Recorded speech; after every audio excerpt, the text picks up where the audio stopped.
Hi, my name is Dave Hooper.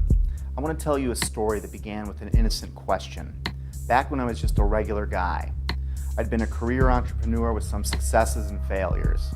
In other words, by this point in my life, I'd been humbled. But we were okay financially, my wife had another son on the way, and life was pretty good. That was February of 2011, which was the last normal month I'd ever have. That's when I first took a closer look at 9/11 and found something astonishing, something that would change my life. This is the story of how one simple accidental question came to be, and how it led to another, and then another, becoming a research obsession that crashed my belief system and drove my marriage, relationships, and sanity to the brink of disaster, and how out from that brink came my awakening. You can't write or talk about it, you just have to see it to believe it, and that's why this film was born. So let's start at the beginning, when my eyes first opened. Looking into 9/11 by itself didn't bring on this spiritual awakening, but it was the first domino to fall. You're about to get a peek down the rabbit hole, but just a peek, just enough to see that there is one. So get ready, because you're going to see some things that will test your beliefs and your notion of reality. So why don't we ease into it? Because you know what it's like when you first open your eyes after a deep sleep. That first light can be intense.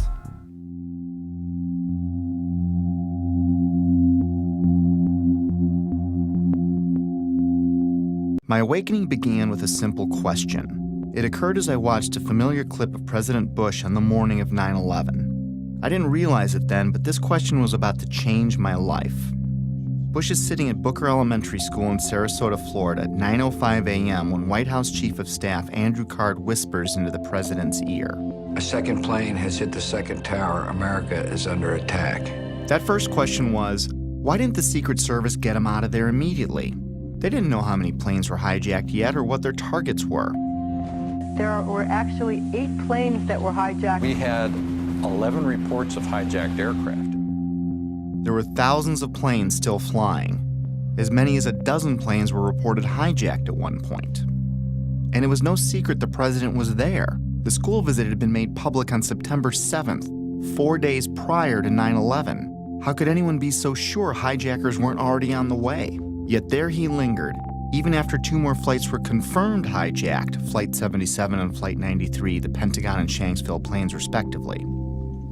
Somewhere I saw a story claiming the president's camp didn't want to scare the kids at the school, and that's why he stayed, which I found hard to believe. Well-trained professionals are going to risk the balance of power in the world to spare the feelings of a few kids who routinely practice fire drills anyway? Well, I guess the answer was yes, because Bush stayed until 9:34 a.m., a full 29 minutes after it was known we were under attack.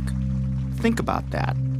That would have been 29 grueling minutes for everyone, especially those assigned to protect the president, wondering if some hijackers gotten ambitious, maybe changed their plans in the last few days after the school visit was made public.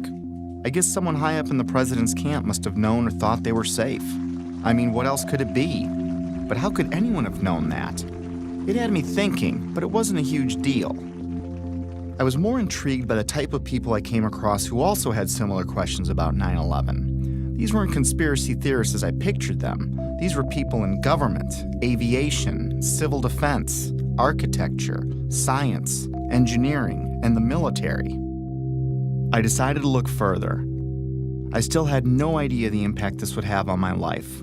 I started by refamiliarizing myself with the incident, or I should say set of incidents. Of course, we all remember the second tower being hit, but I hadn't put much thought into the other parts of that day.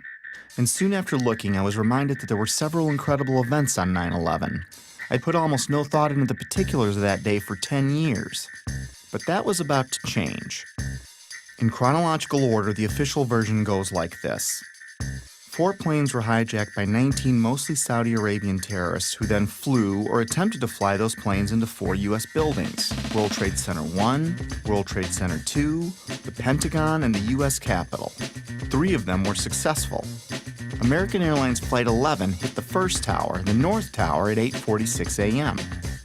United Airlines Flight 175 hit the South Tower at 9:03 a.m. American Airlines Flight 77 hit the Pentagon at 9:37 a.m. At 9:59, the South Tower collapsed after burning for less than an hour. At 10:07 a.m., United Flight 93 crashed in a field in Shanksville, Pennsylvania. Then at 10:28 a.m., the North Tower collapsed. And I barely remembered that a third building at the World Trade Center, Building 7, collapsed at 5:20 p.m. to close out the day. The National Institute of Standards and Technology, more commonly known as NIST, backed up the official government version that intense fires weakened the steel and caused all three buildings to fail, including Building 7, which oddly enough was not hit by an airplane, nor was it exposed to jet fuel, which is what I thought melted the towers to get that progressive collapse started. And you had that intense heat probably weakened the structure as well. As I looked for answers, I found Shyam Sunder of NIST stating, "The buildings were not brought down by explosives. Until then, I didn't know explosives were even in the conversation. And like hearing a child claim innocence before a question is even posed, it had my eyebrow raised." World Trade Center 7 collapsed because of fires fueled by office furnishings. It did not collapse from explosives or from fuel oil fires. While researching the official government story, I saw a news flash that the 9/11 families wanted an investigation of World Trade Center 7. I was a bit surprised. Why would they be questioning the official story? That seemed a little out there, but who could be more invested than they were? So I listened to what they had to say. Our perception of what happened on September 11th is very different from the general public's perception, I'd say, for the most part. I believe that the public is still uninformed about most of the issues that are surrounding them. I just don't think the public at all knows. They want to believe. I think the truth sometimes can be frightening. There's some deep explaining to do. The bottom line is that it needs to be investigated. We have to demand a new investigation. I want justice here. Nobody ever stopped to have a scientific investigation. A scientific investigation.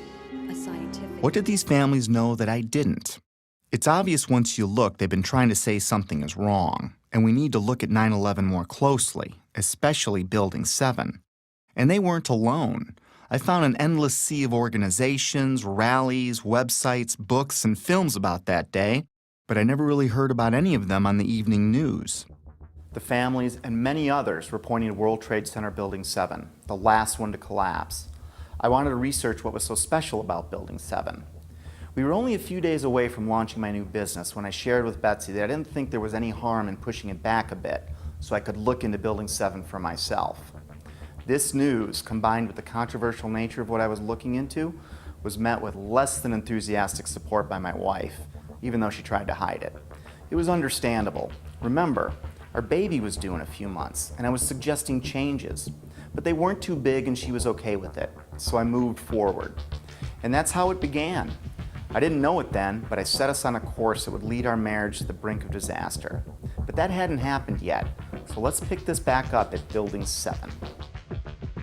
Here are some basic facts.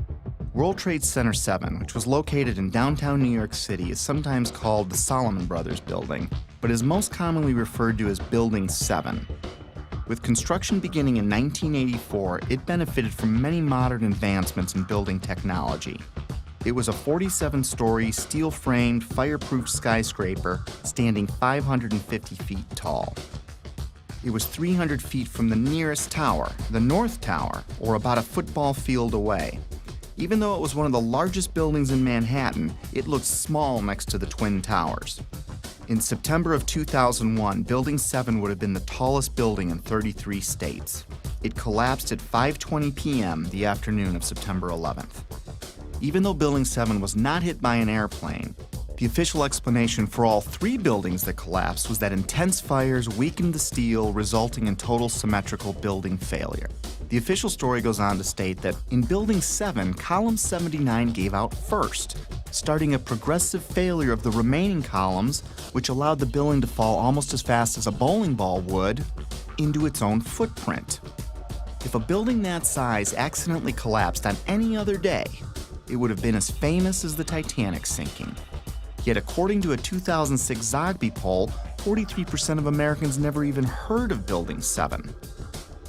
Building 7 housed the CIA's largest station outside of Washington, D.C. It also contained the Secret Service's biggest field office.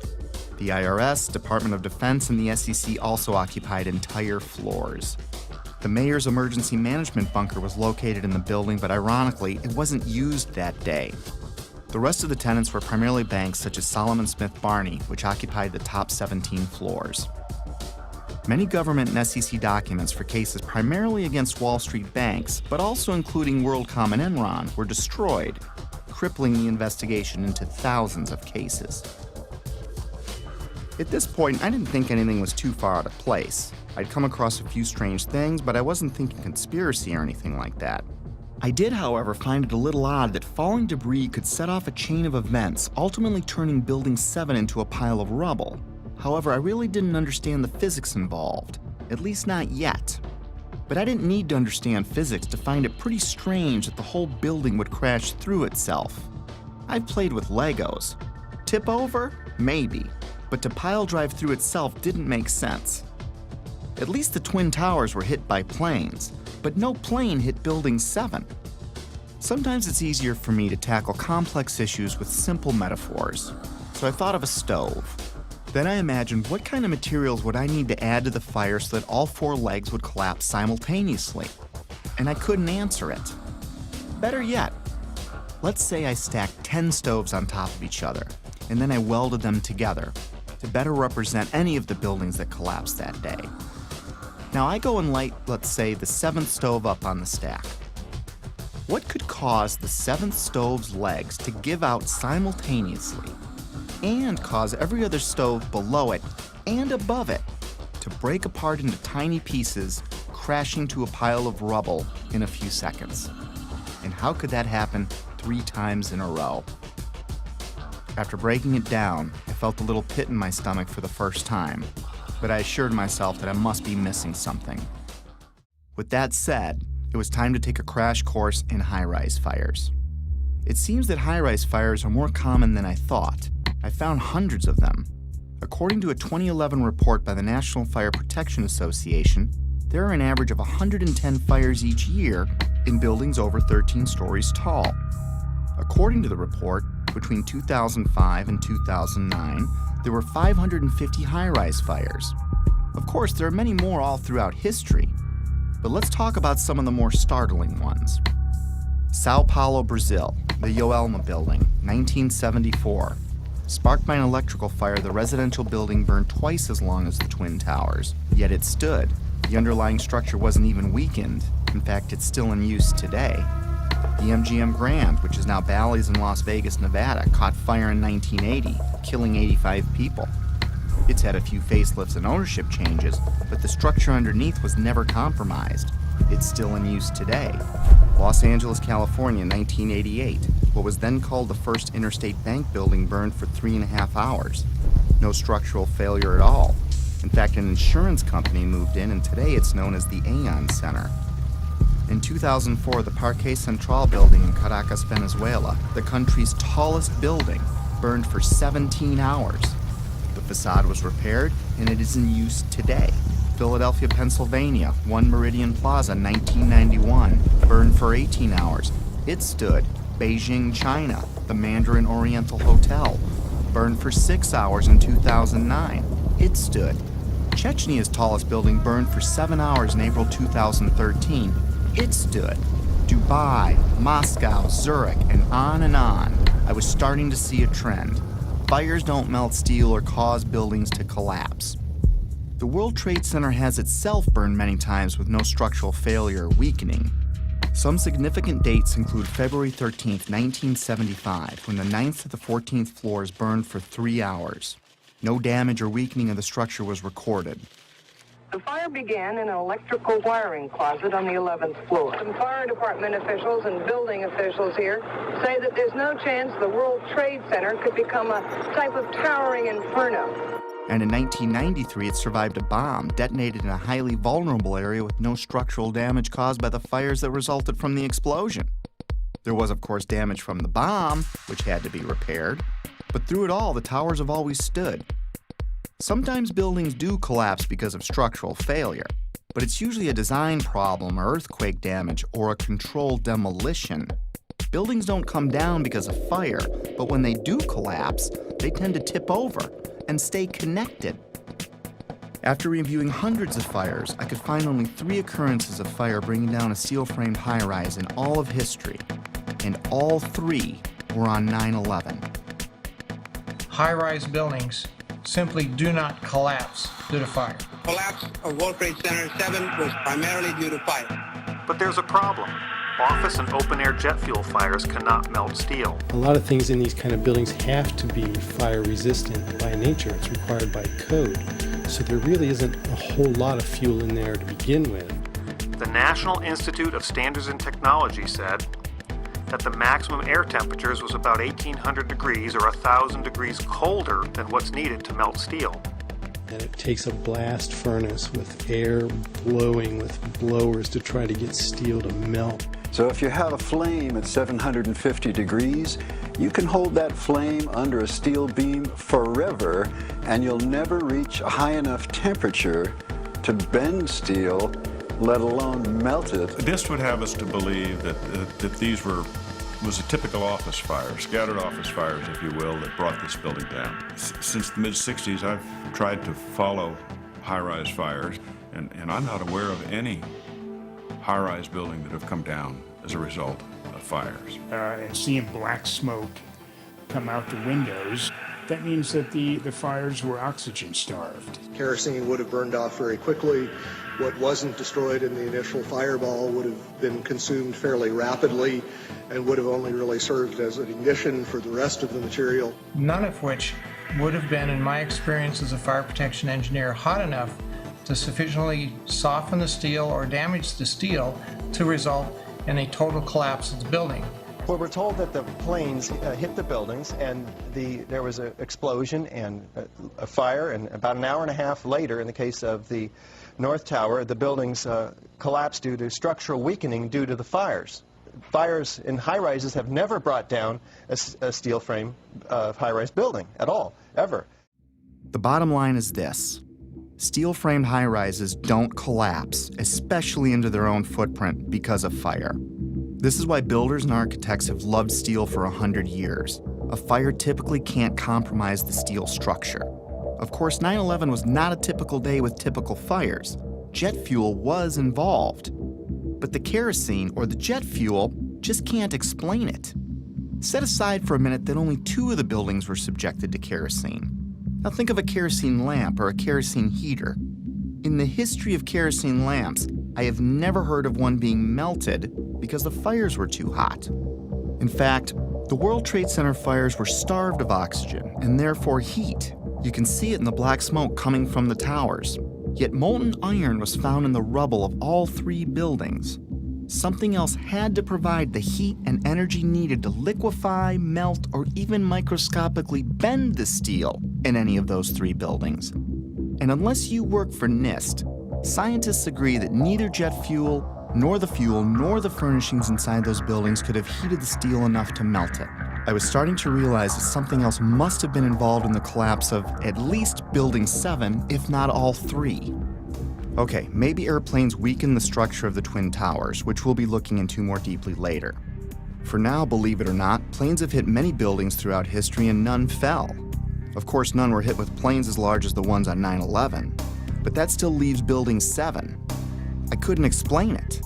Can you tell me that if I throw a flaming chunk of metal off of one building, I can make the building next to it collapse in on itself a few hours later? Why do demolition companies even exist if you can just light a few random fires and wait for an implosion? Maybe the steel structure in Building 7 was so badly damaged from falling debris that the entire structure was compromised. It still can't explain the symmetrical collapse, but I looked anyway. Other buildings that have suffered severe structural damage by natural disaster or bombs didn't disintegrate into rubble piles. They stayed together in some way. Even the buildings in the Trade Center complex that suffered worse damage than Building 7 didn't collapse in on themselves. This uneasy feeling was growing, but there was much more to understand about Building 7's collapse, especially before I started jumping to conclusions in my own head. I needed to hear from some experts. It just didn't add up, the way the whole thing sort of pile drove itself into the ground and all at near free fall speed. Collapses straight down into its own footprint at free fall speed. This is uncanny. There's 40,000 tons of structural steel designed to resist this collapse. This building had 40,000 tons of structural steel in its structural system, and that is intended to keep it from going anywhere. The animation sequence from the National Institute of Standards and Technology for their model, their mathematical model of the collapse of Building Number 7. And they have the inside members that one column gave way, which they claim resulted in the collapse of all the surrounding members, and then this precipitated a global collapse. This would just not be physically possible for a gravitational collapse. According to NIST, the failure occurred at column 79 on level 12. This means basically they're talking about a single columnar collapse or failure that resulted in a total collapse of the building. That just does not make any sense. Regardless of the engineering, the logic tells you that if you have a single failure at some random point in the building, that the entire building is not going to collapse.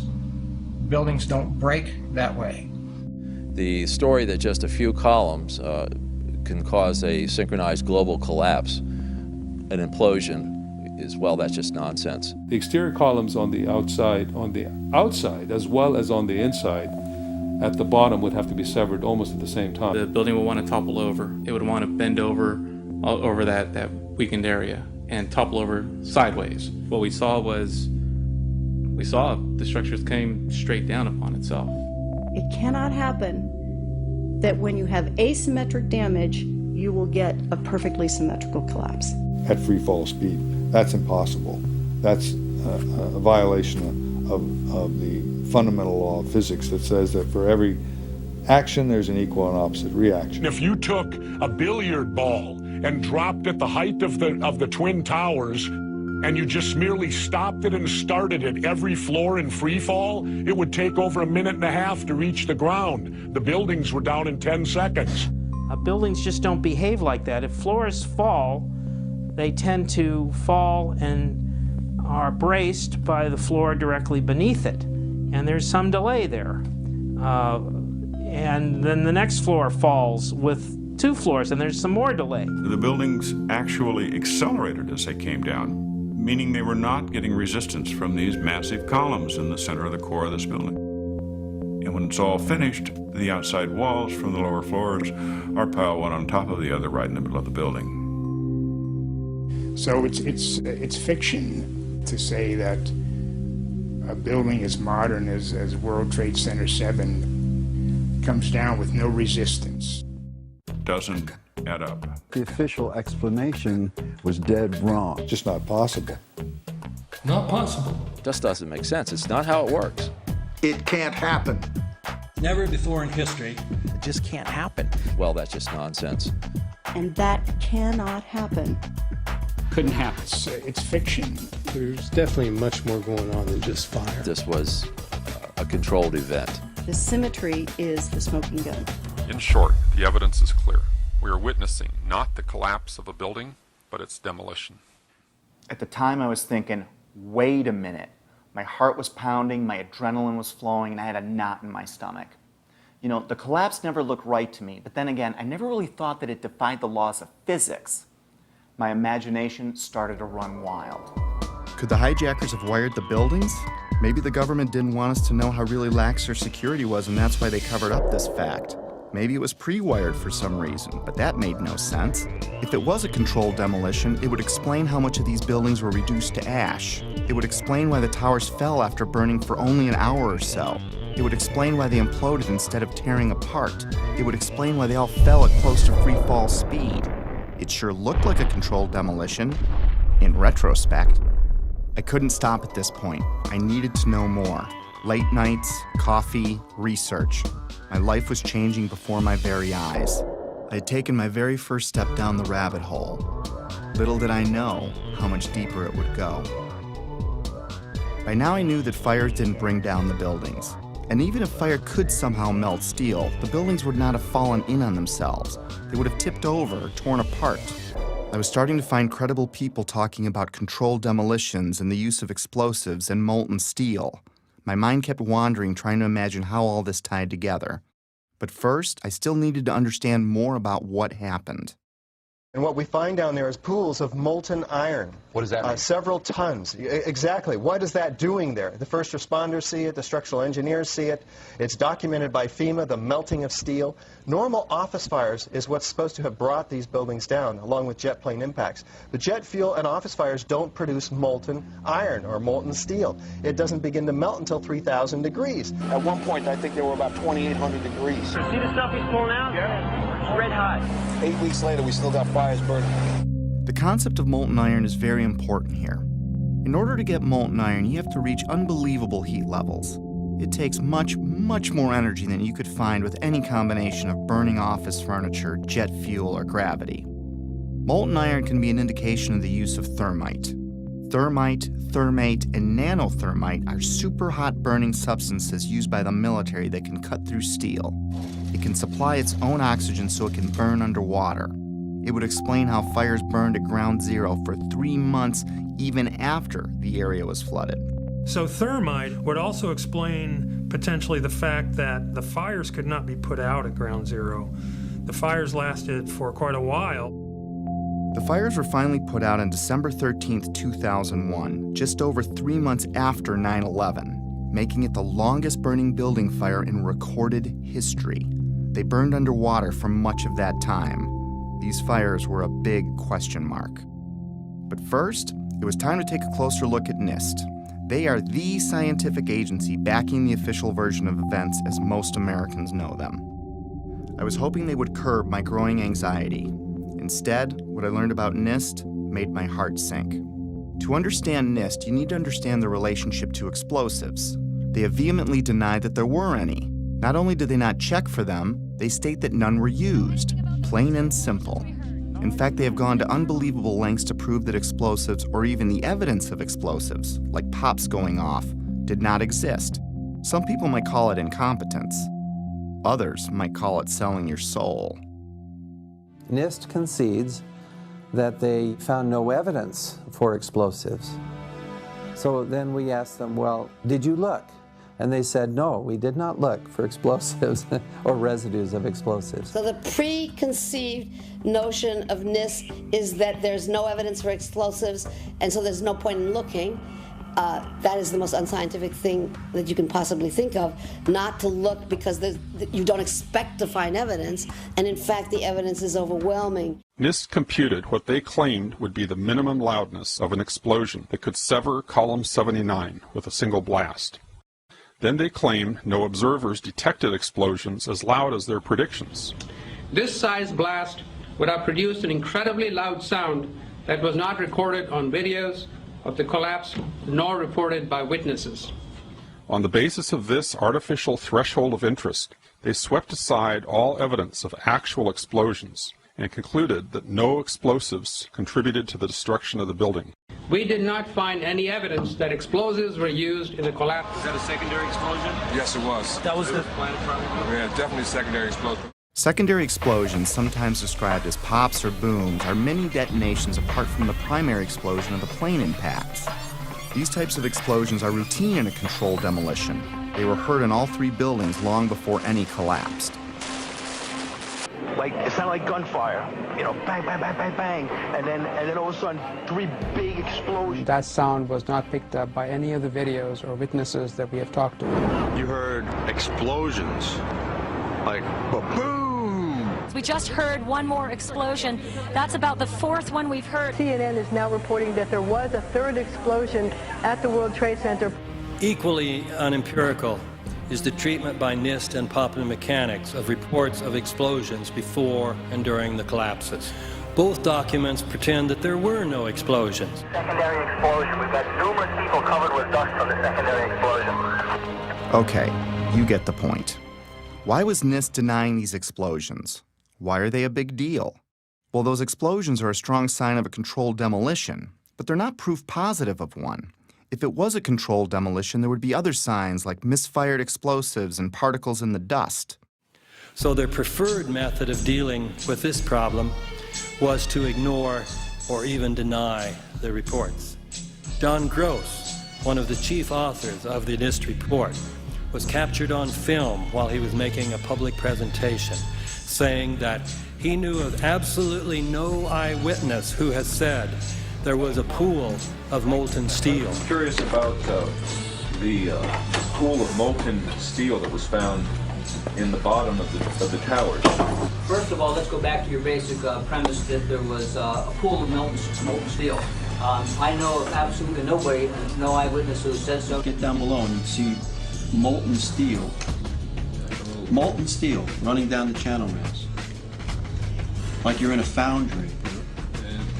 Like lava. From a volcano. The fires got very intense down there and it actually melted beams where it was molten steel that was being dug out. Underground, it was still so hot that molten metal dripped down the sides of the wall from Building 6. The premise that there was a pool of molten steel. I know of absolutely nobody, no eyewitness who said so, nobody who's produced it. I was on the site, I was on the steel yards, so I don't know that that's so. Then I was at the site 2 weeks after it happened with Governor Pataki, right? And they had to cease digging that day. You know why? They were finding pockets of molten liquid metal. In an office fire, you cannot generate enough heat to melt steel. And yet we have evidence of molten iron in the microspheres, in the rubble pile, and the metal pouring out of the side of the tower. About 7 minutes before its final destruction, almost an hour after the plane hit, molten metal was seen coming out of the northeast corner near the 80th floor. What was going on here? These guys at NIST are the official version. Office and jet fuel fires can reach about 1600 degrees under ideal conditions, but NIST said that the fires burned at 1800 degrees, which they claim was just enough to weaken and bend the steel, which led to complete failure of each building's infrastructure. But that still leaves us more than 1,000 degrees short of molten metal, which was found all over Ground Zero. They denied that molten metal existed, and they denied that witnesses heard secondary explosions going off. Even the NIST computer animation of Building 7's collapse is inaccurate, showing the outer structural walls crumpling in instead of coming straight down. The NIST report, on which popular mechanics and much of the press has relied, is not a scientific report. It is a political document. We need to have an investigation of NIST themselves. I believe that the reports that came out are not true. So the fact that NIST says that is absolutely, in my opinion, it's criminal. NIST wasn't looking for the truth. They were trying to hide it. But why? Were they asked to falsify their findings? I didn't think they came up with this on their own. When I see John Gross fidget and blush as he states there was no molten metal, I see a man that is doing what many of us do when we don't tell the truth. It's basic human nature. My feelings at the time were like the moment you catch your significant other in a lie. Maybe there's an explanation, but your heart is racing until you get some answers. And if something like that's ever happened to you, you may understand needing to know more, but not wanting to know more, if that makes sense. Was there more evidence of a controlled demolitions besides explosions? And where did the molten metal come from? I needed more before I could get my head around this. I took a deeper look into all the buildings, the airplane strikes, and the possibility of planted explosives. Mostly, I was looking for something to explain away this growing pile of problems. I was looking for answers that could reduce my growing anxiety. Instead, I would fall further down the rabbit hole. By now, Betsy was about to give birth. The idea of putting the business off for a week had turned into a few months, and I couldn't help from talking about my findings all the time, even though Betsy asked me to tone it down. She needed more from me as a husband and father, and I needed more from her to preserve my sanity. Then my dad died, and 8 days later, my son was born. I was all over the place. This prompted my first break. I was in a very strange place, grieving my dad and celebrating my son, while digesting this new information that no one wanted to discuss. What I'd been working on was no secret to my whole family, and everyone seemed pretty relieved when it looked like I was re-entering my normal life. I was enjoying the family and starting to talk about business again, which made Betsy happy. And I wasn't talking about 9/11 anymore, which made Betsy even happier. But just when things were getting back to normal, I started getting a feeling, an urge to get back into it. It kept growing and I couldn't explain why I had it. I tried to ignore it, but I couldn't. And like an addict that fell off the wagon, I was back at it like I'd never left. I still wasn't certain what brought down Building 7, but I was pretty sure it wasn't fire. And it certainly wasn't an airplane since it wasn't hit by one. Maybe a look at the Twin Towers could shed some light on this. Most skyscrapers are built on steel or concrete frames, which is a grid of columns and beams that goes all the way through the building. The World Trade Center was different. It was what engineers call a tube structure. It was a very, very strong mesh of steel. There's a large central rectangle in each of the towers that contained 47 columns, and these columns basically were the primary structural support of the building. These 47, 48 columns are essentially the superstructure of a battleship. They're essentially a suspension bridge. There's no way that burning kerosene can ever affect these in the least, if only because of the radiator effect. The minuscule possibility that fire somehow brought all 3 buildings down was gone. My only hope was that airplanes could have destabilized the buildings somehow. It didn't explain Building 7, but I was trying to give the official version every possible chance to be right. Let's look at the best documented impact that day. At 9:03 a.m., United Flight 175 hit the South Tower. The majority of the jet fuel burned off in the initial explosion, but maybe there was an explanation for the collapse in the plane impacts themselves. The first interview I came across was of Frank DiMartini, the construction manager of the World Trade Center. The building was designed to have a fully loaded 707 crash into it. That was the largest plane at the time. The building probably could sustain multiple impacts of jetliners because this structure is like the mosquito netting on your screen door. The jet plane is just a pencil puncturing that screen netting. It really does nothing to the screen netting. But the largest aircraft flying today, at least commercially, the 747, fully loaded, is on the order of 300 tons.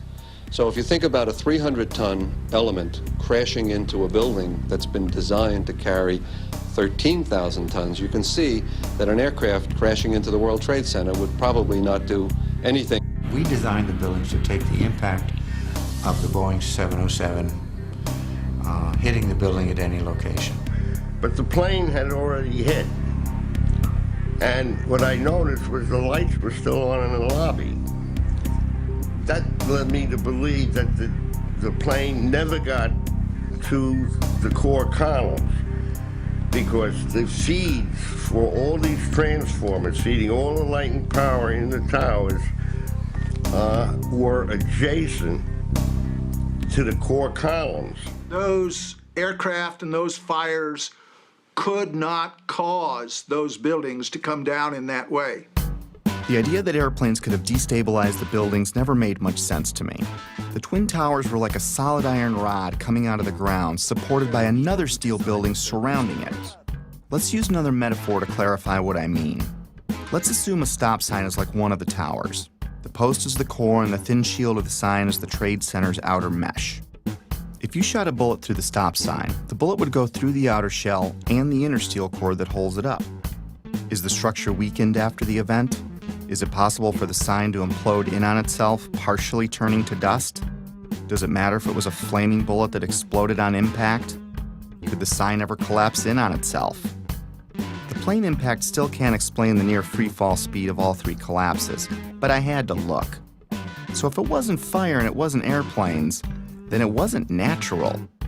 Maybe I needed to look for things that can make something like this happen. And holding off on the who and the why, for now. One step at a time.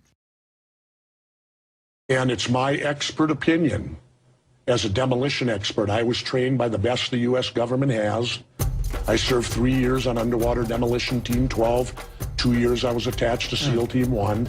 And when I look at the buildings and how they fall and the way they fell, they couldn't have come down without being assisted in some manner. The only way that a building can accelerate as it collapses is by having pre-engineered, precisely timed, and precisely placed explosives. In other words, controlled demolition. The collapse of the building was caused by controlled demolition. In fact, the evidence shows very strongly that there were explosives used in the way the buildings came down. We started running, floor by floor, instead of popping out. It was like, it was if they had detonated. Yeah, detonated. They were planned to take down a building. Boom, boom, boom, boom, boom, boom, boom. All the way down. Explosives are used to demolish buildings like this in just seconds. Okay, so it's a controlled demolition. What's the problem with that? Let's just think about this. Controlled demolitions cannot be engineered and rigged in a day. It takes months. And therefore, this event must have been planned in advance. Controlled demolition is used to bring unwanted buildings neatly down into their own footprint. It's part science and part art. Through the placement and synchronization of many different types of explosives, demolition companies can control how and when any building falls. Some are brought down or pulled in a plain Jane fashion, and others as a pyrotechnic show for an active audience. There are many more, but let's look at 8 typical signs of controlled demolition. We've already covered a few of them. We know the buildings fell at near freefall speed and the collapses were symmetrical. Anyone can see that with the naked eye. We already established people heard explosions, but it was confusing to me. And of course you're going to hear loud noises as a building collapses. This needed further investigation. By now I was only going to trust my own eyes when it came to researching 9/11. I think it's too important an event to let someone else tell you what to believe about it. But I'm getting ahead of myself.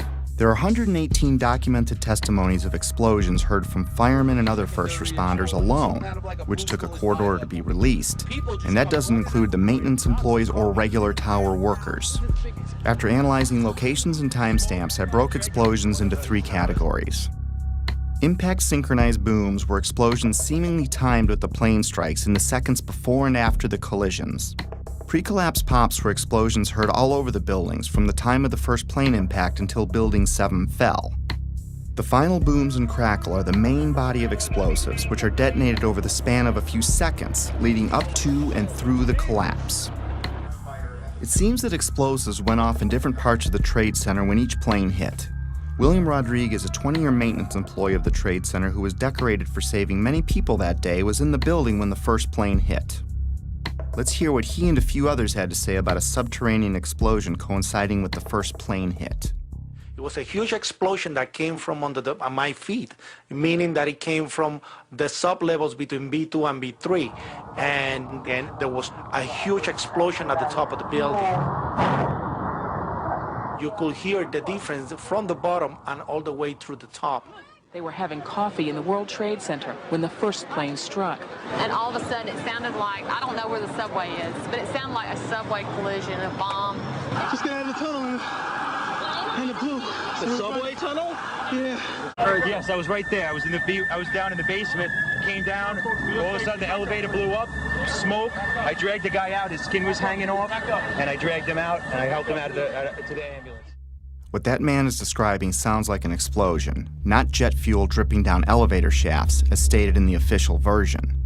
Why did so many people hear an explosion below ground? A collision above might crack or break some windows, but I didn't understand how that could tear up the lobby, especially when you consider the base of the building would have felt the least amount of vibration as the shockwave was absorbed by the 95 floors above it. Remember, these images are from before the second plane strike, meaning these images were recorded between 8:46 and 9:03 a.m.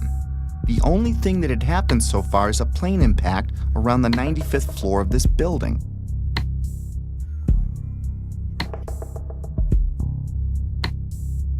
Right away, a guy from the Port Authority told him the damage is somewhere above the 78th floor. But all you had to do was look around. It was obvious. Something had happened right there in the lobby. FDNY fireman John Schrader, whose engine company 10 is across the street from the Trade Center complex, arrived at the first tower hit, the North Tower, within 10 minutes of the impact. We came down, it looked like a bomb went off in the lobby. You know, it wasn't from the jet fuel. No way. The ladies that are with me were in the World Trade Center in the first building and escaped through the lobby where they report they believe there was a bomb in the lobby. The bomb hit the lobby first, and a couple of seconds in the first plane hit. I mean, I know of people that got killed in the basement. I know of people that got broken legs in the basement. People got reconstructive surgery because the walls hit them in the face. At the time, I was actually in the subway heading towards the World Trade Center right around Franklin Street. And after the first explosion, the subway station started to fill with smoke. The subway cars started to fill with smoke, and the subways actually stopped. With so many people talking about the explosions at street level, it would make sense that early reports had the FBI and others looking into bombs at the base of the buildings.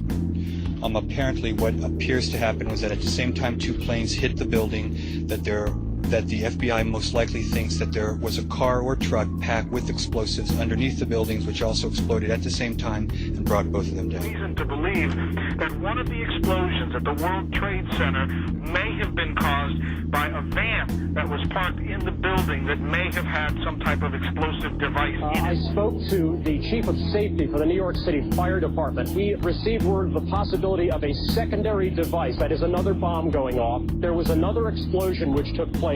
According to his theory, he thinks that there were actually devices that were planted in the building. Jenny Carr was recording a business meeting near the Trade Center at 8:46 a.m. on 9/11 when we hear the basement explosion. 9 seconds later, we can hear the first plane hitting the North Tower.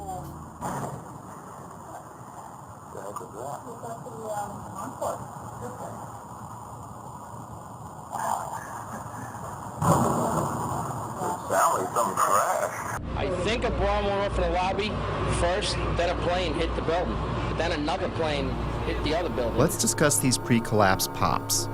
From a distance, they sound like pops, but they're actually pretty powerful. Hundreds of secondary explosions were reported at various times prior to the collapse of all 3 buildings. In a controlled demolition, these bangs are shape-charge explosives blowing out beams before a collapse. They can be programmed to go off hours or seconds before an implosion. These were mostly reported as secondary explosions by the first responders and reporters. We've heard reports of secondary explosions after the aircraft impact. Then somebody said that they saw an airliner go into one of those towers. Then, I don't know, an hour later than that, we had that big explosion from much, much lower. I don't know what on earth caused that. Here, hold on. You want to call your mother or something? You gotta get back. You gotta get back. All right. The final booms and crackle are like the grand finale of a fireworks show. In a controlled demolition, the vast majority of the explosives are set to go off in an ordered fashion over the span of a few seconds as the building collapses. Depending on distance, this can sound like a rumble, booms, or crackling. That feeling that there was something else, that there may have been something else that brought those buildings down. There was a lot of talk there in New York of another explosion prior to the collapse of the first building. We could hear a rumble, which was about 5 seconds long, preceding the actual collapse, and then a boom when each of those towers collapsed. In this footage, which has been slowed, you can see white smoke emanating from the ground floor before the collapse wave arrives. It's an unsteady camera, but keep in mind whoever recorded this was running for their life. It was like watching a stunt car explode before it crashes at the bottom of the cliff. In this image, recently released by a Freedom of Information Act request, police department photographer captured an explosion originating at the base of the South Tower, just before the first tower collapsed. The explosions and shockwave before Building 7's collapse were captured in different ways. We were watching the building actually because it was on fire. The bottom floors of the building were on fire, and we heard this sound that sounded like a clap of thunder. Turned around, we were shocked to see that the building was, it looked like there was a shock wave ripping through the building, and the windows all busted out. In the end, the evidence of explosions was ignored by the organizations behind the official version, like NIST, FEMA, Popular Mechanics, and the 9/11 Commission. My independent search continued. Up next, the kink in the roof. It's not necessary for there to be a kink in the roof of an imploding building, but when it does happen, it's a pretty sure indication of a controlled demolition. The roof can only kink in when the central support columns are blown out first, meaning the destruction of the building is coming from inside it, not outside. This is done by design so the building falls in on itself. The kink in Building 7 is clearly visible to the naked eye. Controlled demolitions are designed to let the top of the building fall through its inner core columns, which is typically the strongest part of any building. Watch the penthouse of Building 7 sink into the floor below it just before the collapse begins. Squibs. Squibs are the sixth indicator on our list. In demolition vernacular, squibs refer to visible blasts from explosive charges. Often they are visible through mistiming or malfunction in some way. Usually they are hidden in the debris cloud. In simple terms, squibs are visual evidence of explosives. Squibs were recorded from the moment of the first plane impact through the collapse of the last tower. For me, they went unnoticed until I looked at the video more closely. These stills captured squibs as the towers collapsed. The official version stated these squibs were compressed air caused by the pancaking floors, which squeezed air to the point of bursting out a window. The seal of the building was already broken when the collapse began. Logically, if it was compressed air, it should have found the path of least resistance through the broken part of the building. It shouldn't have knocked out a window here or a window there, as many as 40 floors below the blast wave. Naysayers tend to say, well, that's just air being blown out the windows. I mean, it doesn't really work to say it's just air pressure. And I estimated these are coming out faster than 100 miles an hour. The following clips show multiple squibs popping out, sometimes simultaneously, sometimes dozens of floors away from each other. Of all the 9/11 information I've come across, this may have been the easiest to spot. Yet it provided me with one of those stark moments in which the reality of 9/11 sunk in to a new level. In this clip, notice how the squib occurs before the floors above reach the blast ejection point.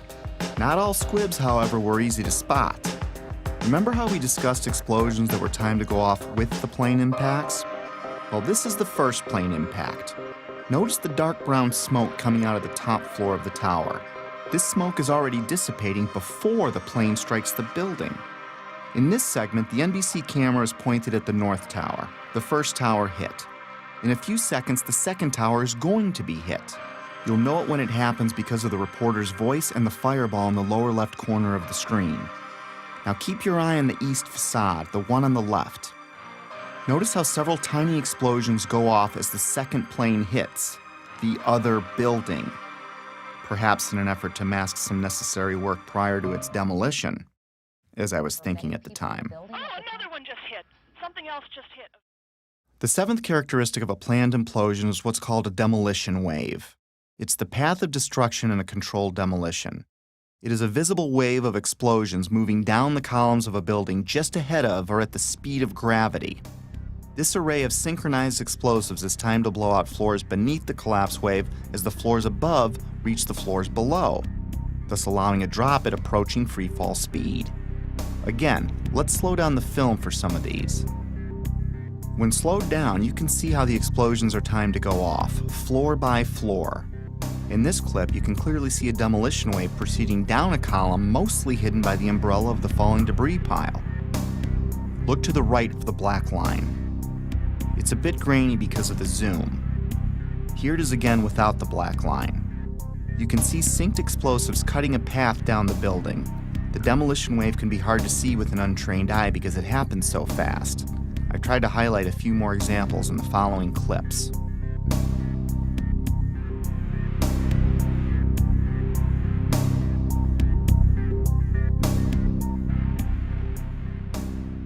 Often buildings being demolished will have a mesh around them to keep projectiles from shooting away. In the case of the Twin Towers, there were thousands of pieces of steel jettisoned out much further than they could have if it were a gravitational collapse. Some pieces were ejected laterally over 600 feet. Some of these pieces weighed several tons. Let's listen to what a few experts had to say on the topic. Window mullions and things went up and out. That kind of stuff can't happen with just pure air pressure of floors getting sandwiched together. Large, multi-ton beams were hurled hundreds of yards laterally.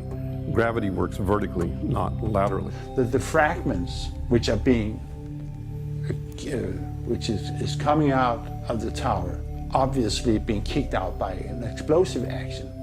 And here it is trailing white smoke the whole time. It really is indicative of some kind of explosion. I'm no physicist, But if this was a gravitational collapse, there is no way that multi-ton beams can land 2 football fields away. I've lived in high-rises my whole life, and I've dropped things off my balcony, things like shoes and computer monitors. All they do is fall straight down. Even aerodynamic items like plates never ended up across the street. In some of these clips, you can see projectiles actually propelled upward, forming an arc. If this were a gravitational collapse, pieces could not be shot upward. And consider the pieces we see. The small pieces weigh a few pounds and the biggest pieces weigh several tons. In this clip, a multi-ton steel box column had so much lateral force that it pierced the building across the street. To give you an idea of its size, here you can see a construction worker standing at the base of the box column being installed. If I can't chuck a shoe more than 150 feet from the 50th floor of my building, how much force do you need to get a multi-ton steel girder to triple that? I could pretty much rule out a gravitational progressive collapse with the physical dynamics I'd seen with my own eyes. And I found it ironic that the only part left standing was the base of the building. Even though the whole building landed on it, it was the only part of the building whose columns did not become dismembered. Perhaps that says something about the difficulty in wiring the atrium of the towers. And maybe these columns at the base did what the rest of the building should have done, and that is stay together in some way. Just a personal observation I'd made at the time. Of course I've been wondering how the hijackers wired the buildings. It was the only thing that still made any sense, even if barely. But I stopped wondering how the hijackers did it when I learned what was found in the Ground Zero dust. Even though the cleanup and removal of the Ground Zero evidence began within hours of the attacks, not all of it was removed. Many different dust samples were analyzed by scientists all over the world, and what they concluded put the final nail in the coffin of the official story for me. We touched on thermite earlier, but we're going to look into it more deeply for reasons you'll soon understand. Thermite is a chemical mixture, usually of metal oxide and aluminum powder, with several variations. It's often used in fireworks, underwater welding, and military weapons. It can also be used to cut steel beams. When thermite is detonated, it leaves traces of itself in the debris, like perfectly round microscopic spheres of iron, and unexploded thermite itself, both of which were found in the Ground Zero dust.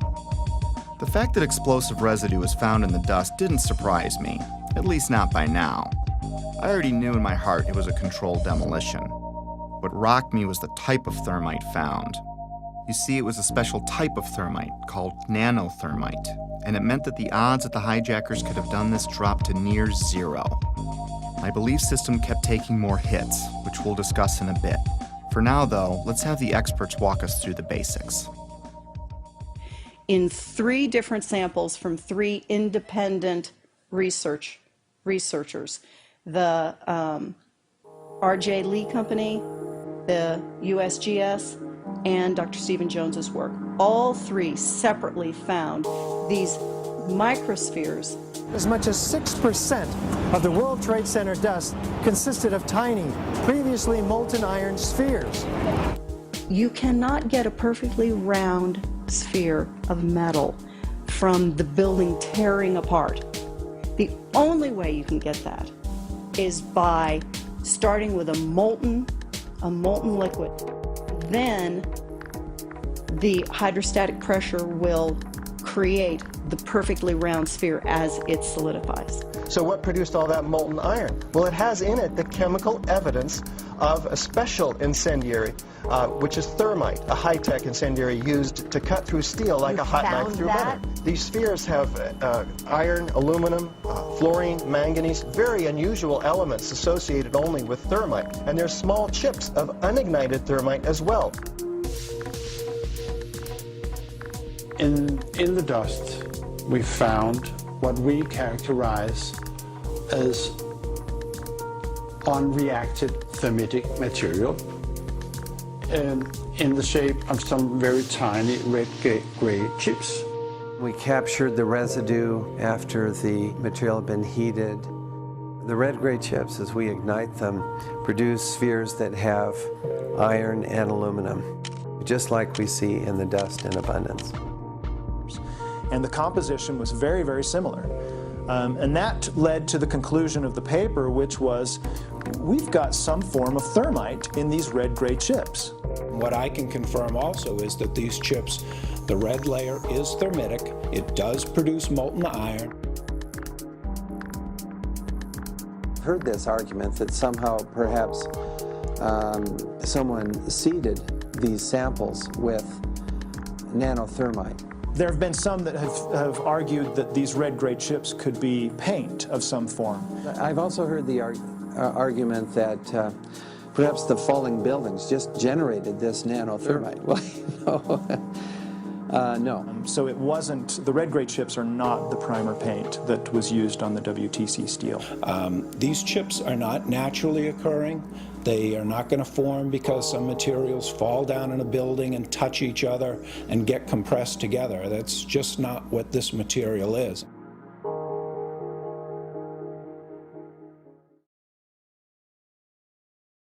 What we have found is a modern version of thermite, which we call nanothermite, which is produced in a different way. It is not just two powders being mixed. First of all, the iron oxide grains are uniform and approximately 100 nanometers across. That's very tiny, much smaller than a human hair. The aluminum occurs in plates that are about 40 nanometers across. I have no idea how to make those. I mean, this is a high-tech material, and it's embedded in a carbon-rich matrix with order. These red-gray materials have very orderly sheets containing aluminum. This is a material that is made up of nano-sized particles that are all very uniform, very symmetrical. The aluminum appears in thin platelets about 40 nanometers thick. It is the small size of the particles involved in this material that allow us to characterize it as nanothermite. These really are sophisticated materials and probably only developed in a laboratory. This is very high-tech thermite, nanothermite. It's not found in a cave in Afghanistan. It's produced in very sophisticated Defense Department contracting laboratories. We compared our spike that we got with a spike from known nanothermite, which is produced at a military laboratory. Their measured energy released with known nanothermite was less than these red-gray chips. What we are dealing with, I think, in World Trade Center is modern military material which is unknown to the general public. It takes steel and it creates molten steel. So it takes beams of steel and it turns it into molten steel, and it just everything underneath just sinks into the ground like what you saw. And it is a special U.S. military grade weapon. So the military uses it for a number of different applications. Okay? It is a military grade weapon. It's not something you could make ever. I was pretty astonished at how deep this rabbit hole was getting, even though I still had no idea what I was in for. Of course, by now, I had to acknowledge this was a planned demolition, unless I wanted to lie to myself. Maybe you can explain squibs, but how do you explain explosions or the molten steel? And if you explain that, how do you explain the rate of fall or thermite in the dust? I had to face facts. No matter what my heart wanted to believe, these buildings were wired to blow, plain and simple.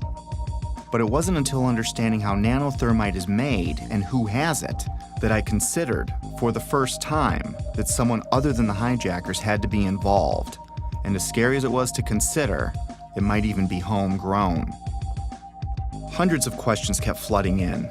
Why would underfunded guys on the other side of the world use something so exotic as nanothermite that could easily be tracked by our intelligence services? Who would sell it or make it for them?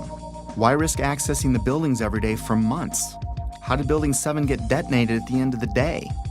If you have the means and go to the trouble of getting nanothermite and wiring the building, why let the plan rest on using box cutters to overthrow military and combat-trained airline pilots, along with dozens of passengers, as the official version states? Heck, why bother killing yourself in a plane crash at all if it wasn't needed to take the buildings down? I had no idea what I was staring at least not yet. but a few puzzle pieces had been filled in. I knew that the buildings were brought down by controlled demolition, military thermite was used, NIST was being used to sell a lie, and someone wanted us to think that planes had caused this. I kept replaying the event in my head over and over, assimilating each new piece of information as I discovered it. And like a retreating army, my line in the sand about what could have really happened kept moving further and further back and getting closer to home. But I was on a mission and I was obsessed to find out the truth. Researching late every night was disrupting my home life again, and my wife still didn't see eye to eye with me about 9/11. Back then, she still believed the official version, but she hadn't seen what I had. For a time, she even thought I was losing it. For a time, I wondered it myself, because I was coming across things I had a hard time believing. My former dismissive, conventional thinking self was fading away as my eyes continued to open, causing changes in my belief system and further destabilizing our home. It was harder than ever to drop the subject. Rifts were developing in other relationships too. I was angry at everything and everyone, from God to the government to anyone that didn't want to hear or believe what I had to say. I became a bit reclusive as I dug deeper. If the building was wired, lots of people had to get past security every day for a while. Remember when I said I lived in high-rises my whole life? Well, I worked in them too. And there is no way you can access buildings like those without the building security knowing. Lots of equipment had to be brought in. Authorization forms would need to be filled out. There would be drilling and pounding and dust in the ventilation ducts. Whoever was coming in would need a plausible reason to be there. They would need access to the elevator shafts. They would be taking incredible risks each day unless they had permission to access the guts of the building. Anybody who's ever watched a building being demolished on purpose knows that if you're going to do this, you have to get at the under infrastructure of a building and bring it down. The columns could have been set up with explosive devices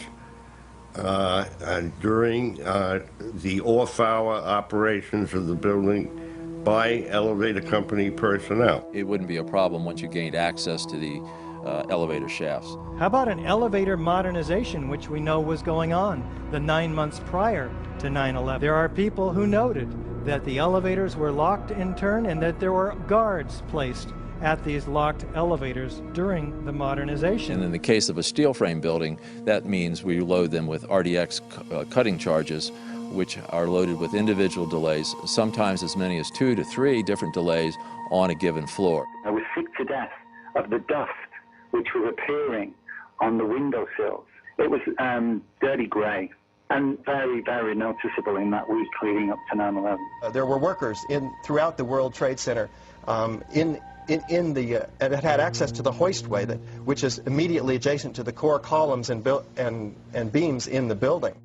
The fact that there were visitors, like engineers of some kind, wandering around the floors, carrying toolboxes and cables and so on. We're talking about several tons of nanothermite and ordinary thermite. One would have to have access through security. Video cameras caught trucks arriving at the World Trade Center from about August 23rd until every night until about September 2nd, September 3rd. And the trucks were arriving at about 3 o'clock in the morning when everybody else had left the building, including the janitorial trucks. Something was brought into that building that would help with the detonation. There may have been work done on the detonation before. It may have been going on for months, but whatever they needed at the very end, they came and brought in that 10-day period.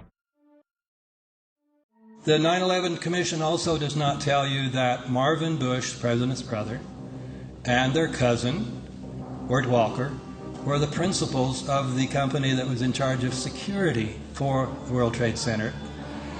They don't, man, yeah. The jaw-dropping coincidences kept piling up. I learned that Stratesec was a security company which used to be called Securicom, and they didn't just handle security for the World Trade Center complex.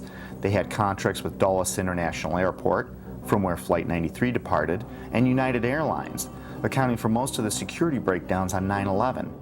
And another thing, Stratesec also handles security for Los Alamos National Labs, one of the only places on the planet that can produce the nanothermite found in the ground zero dust. The odds are pretty astonishing that one company can link so many vital elements of 9/11. But more astonishing is there's no mention of Stratesec or Securicom in the entire 567-page 9/11 Commission report. Of course, that was no surprise by now. Did I forget to mention that that same 9/11 Commission did not mention the collapse of Building 7 in the entire report either? Why is there not a word about the collapse of that building in the 9/11 Commission report? We didn't see any evidence of the kind of thing you're talking about. I didn't think this was something done by terrorists anymore, nor did I think this was done by any one man, even if a president. How does he get nanothermite? How does he get NORAD, the FAA, and our air defenses to look the other way? Or get access to the interior of all 3 towers? Or get 19 guys to kill themselves? Or get NIST and the 9/11 Commission to tank their investigations? Or keep the media quiet? Or keep a rival administration from exposing it? No. This seemed much bigger than even a president, and impossible for a man on the run. If someone like me with no budget or staff can find something clearly wrong with Building 7's collapse, how could an entire government commission fail to mention it in their report? Something big and strange was coming into view, seemingly coordinated and almost invisible, like 1,000 more puzzle pieces dumped out before me. I couldn't see the bigger picture yet, but I knew there was one, and it involved powerful elements of our world. This reminded me of a quote that struck me in Woodrow Wilson's book, The New Freedom. He writes, "Some of the biggest men in the United States in the field of commerce and manufacture are afraid of somebody, are afraid of something. They know that there is a power somewhere so organized, so subtle, so watchful, so interlocked, so complete, so pervasive, that they had better not speak above their breath when they speak in condemnation of it." I wondered if we were talking about the same thing, so I continued my research. I didn't even need to remind myself I was falling down the rabbit hole anymore. I was now fully expecting to see the unexpected. Remember the opening chapter, The Dog That Didn't Bark? It was a reference to a Sherlock Holmes story called Silver Blaze, in which Holmes deduces the culprit must have known the family dog, because the dog didn't bark while the crime was committed, as he normally would if a stranger were on the property. The same way the Secret Service didn't bark, by staying in the school. The same way real watchdogs like the 9/11 Commission, NIST, and the media didn't bark either. Lots of people, including politicians, the media, and emergency workers on the ground, knew Building 7 was going to come down well ahead of time, as impossible an event as that was. But even then, they said, hey, you got to stay behind this line because they're thinking about taking this building down. They're not sure if it's stable or not. So they were holding a line off because they had knowledge that something was going to happen. That by noon or 1 o'clock, they told us we had to move from that triage site up to Pace University, a little further away, because Building 7 was going to come down or being brought down. Did they actually use the word brought down, and who was it that was telling you this? The fire department, and they did use the word, we're going to have to bring it down. Keep your eye on that building, it'll be coming down soon. I didn't hear any creaking, or I didn't hear any indication that it was going to come down. And all of a sudden, the radios exploded, and everybody started screaming, get away, get away, get away from it. And the whole time, you're hearing thum, thum, thum, thum, thum. So,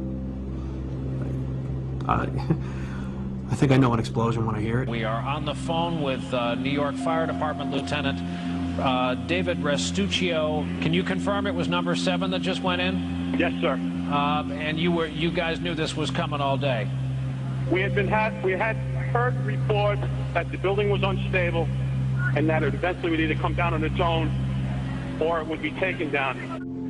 And we were in a building in which we were trapped for about 10-15 minutes, and we set up headquarters at 75 Barclay Street, which was right there with the police commissioner, the fire commissioner, the head of emergency management, and we were operating out of there when we were told that the World Trade Center was going to collapse. The World Trade Center was going to collapse. It was going to collapse. It was going to collapse. But it was the media's pre-knowledge of Building 7's fall that was much more telling. Several news outlets around the world reported the collapse of Building 7 long before it happened. I listened closely to these segments.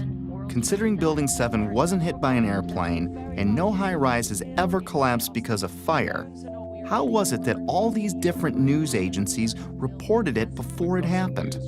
How can anyone report there has been an improbable accident before the accident happens? Now, more on the latest building collapse in New York. You might have heard a few moments ago, I was talking about the Salomon Brothers building collapsing. And indeed it has. Apparently that's only a few hundred yards away from where the World Trade Center towers were. That one of the other buildings, Building 7, in the World Trade Center complex is on fire and has either collapsed or is collapsing. That has structural damage as well. We saw a lot of glass broken out, and a corner of the building appeared to be in distress, and there's concern that there might actually be another collapse of that building. We are getting word from New York right now that another building has collapsed. Is that smoke coming from this third collapse? Okay, that is what we're understanding, which makes sense because it looks like the sun is going down. But I'm hoping that enough people have cleared out of downtown Manhattan so that perhaps it wasn't as full as it might be normally around 5:30 on a Tuesday. That information, of course, take a look at that right-hand side of the screen. It's going Okay. down right now. There it is. Yep. It went down. Brown building, the tall one, is number 7 World Trade Center. I've heard several reports from several different officers now that that is the building that is going to go down next.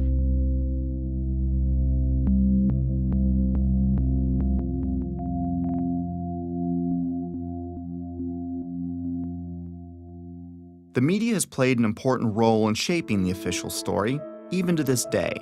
The idea that the buildings fell because of planes and fire was instilled in the public's conscience early and often on 9/11, and it started before any buildings fell. And that perhaps they're buckling under the force of the collision or the hole that's resulting from these two planes. My sense is that just one, the velocity of the plane and the fact that you have a plane filled with fuel hitting that building that burned. So structural damage, as you had suggested, probably led to this building going down. We are seeing it was because the building had been weakened during this morning's attacks. And then I witnessed both towers collapse, one first and then the second, mostly due to structural failure because the fire was just too intense. And now we are told that there's a fire there and that building may collapse as well as you can. Pictures of airplanes flying into buildings, fires burning, huge structures collapsing, have filled us with disbelief. Metaphor time. Let's say your local TV news breaks in with a report of a car accident at the corner of Main and First Avenue because a car blew out a tire, swerved into a tanker truck, and it exploded. Now your office is at that corner, so you go out and look, but everything looks fine. You flip stations and other stations are reporting it too, using different wire services even. As you stare out the window wondering where there's another Main and First Avenue, a car drives into a parked gas truck and it explodes. Have you witnessed a miracle or a staged event? If what I was finding were mistakes in a massive ruse, then the sheer boldness and size of it alone is why I never saw it before. It reminded me of a quote often attributed to Joseph Goebbels, the minister of propaganda for Hitler's Nazi Germany, who stated that, "If you tell a lie big enough and keep repeating it, people will eventually come to believe it." I found a pattern of bullying, intimidation, and belittling of anyone asking valid questions, which did nothing to soften my growing anger, even though I had no idea to where or to whom it was directed. We're not buying it. Okay, you don't have to buy anything. You're American. You want to be a nut, you can be a nut. Anybody who thinks that 9/11 was carried out by the government isn't a truther. They're idiots. I'm merely saying it is wrong, blasphemous, and sinful for you to suggest, imply, or help other people come to the conclusion that the U.S. government killed 3,000 of its own citizens, because it didn't. How big a lunatic do you have to be to watch two giant airliners packed with jet fuel slam into buildings on live TV, igniting a massive inferno that burned for 2 hours, and then think, well, if you believe that was the cause? These people are idiots. They're mentally ill. They should be treated with respect. It's an insult to people who are victims of 9/11 and their families. You know what? It wasn't an inside job. We can see the planes. The planes hit the building. It wasn't a controlled demolition, and the buildings came down. And it just is beyond bizarre. Yeah, and you are a nutcase, Building 7. 9/11 was an inside job. Oh, get a life.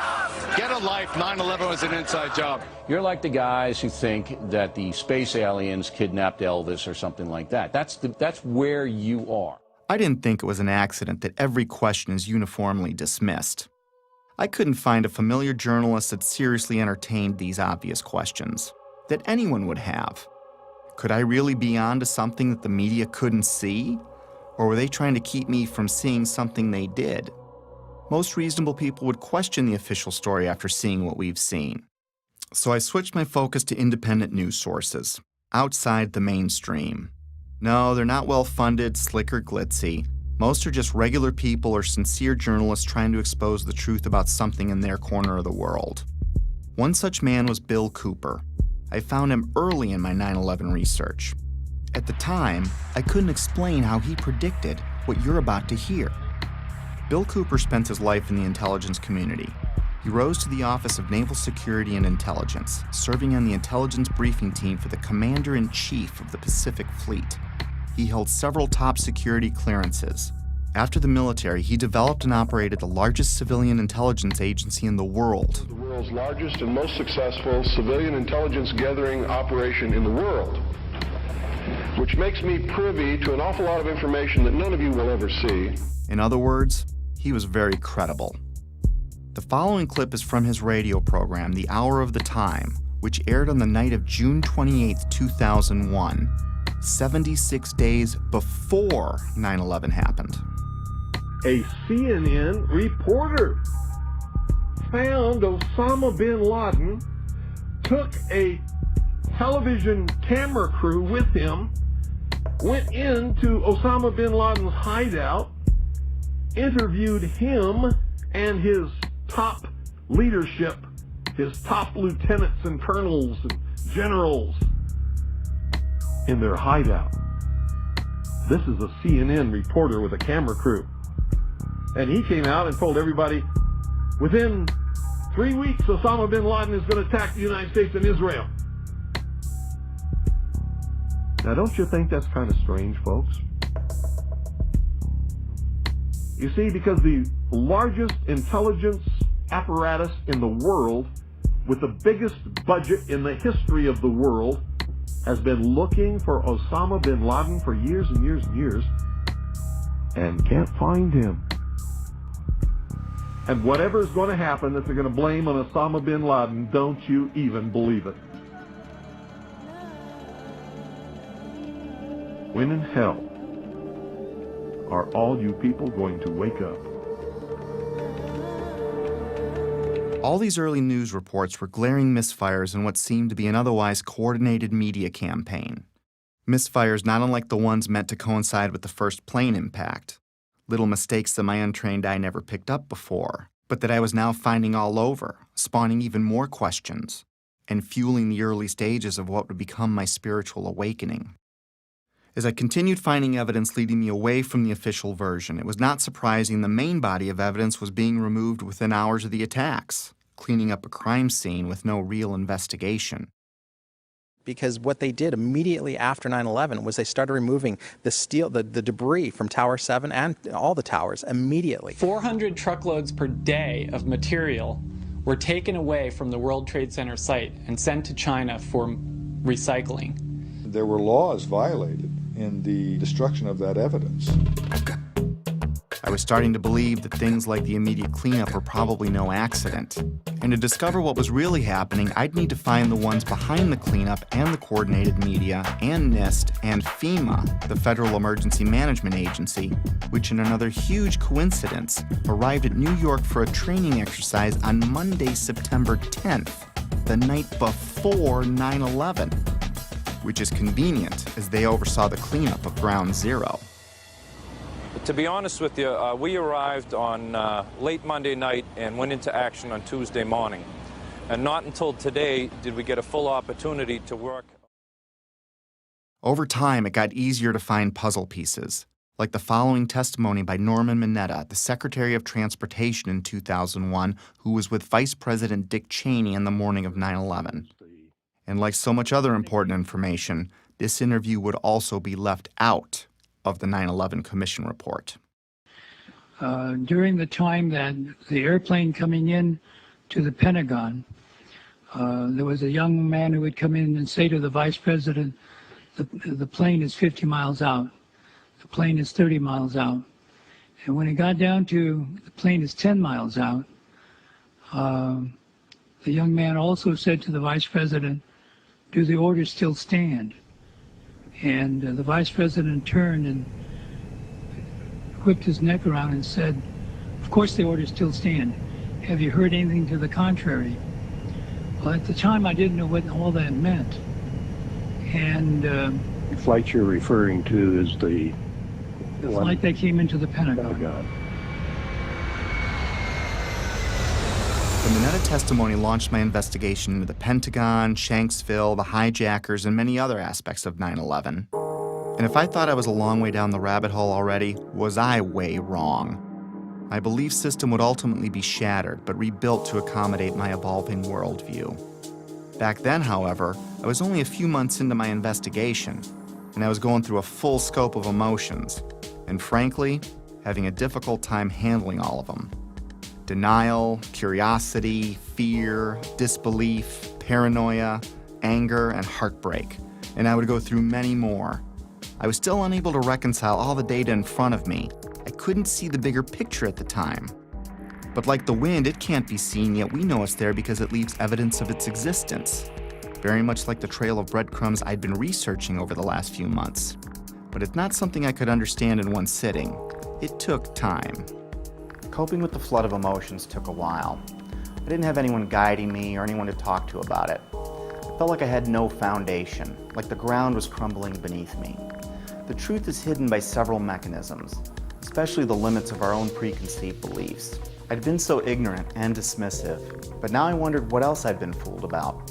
Over the years, I came to see that we're in a battle of information, a battle of beliefs, or a spiritual battle, if you will.